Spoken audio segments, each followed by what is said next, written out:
બનાસકાંઠા જિલ્લાના કાંકરેજમાં આદિનાથ ચેરિટેબલ ટ્રસ્ટના પ્રમુખ કુણાલ શાહ દ્વારા ધાબળા વિતરણ કરવામાં આવ્યું હતું।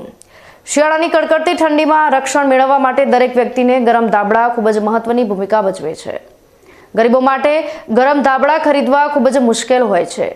જેમાં આદિનાથ ચેરિટેબલ ટ્રસ્ટના ફાઉન્ડર અને સામાજિક ક્ષેત્રે ખૂબ જ મહત્વની ભૂમિકા અદા કરે છે એવા કૃણાલ શાહ અને હિતેશ શાહની સુંદર વિચારધારાની આગવી શૈલી ગરીબ પરિવારો સાથે નાતો રાખીને માનવતા મહેકાવી એક પુણ્ય કર્મ માટે કાંકરેજ તાલુકાના કાકર, ધુડાગર, ઇન્દ્રમાણા, આકોલી ખાતે ગરીબ પરિવારોને શિયાળાની કડકડતી ઠંડી સામે રક્ષણ મેળવવા માટે ધાબળાનું વિતરણ કરવામાં આવ્યું હતું,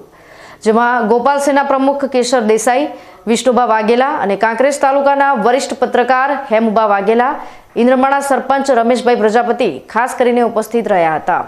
અને વાદી વસાહતના પરિવારોમાં ધાબળાનું વિતરણ કરાયું હતું।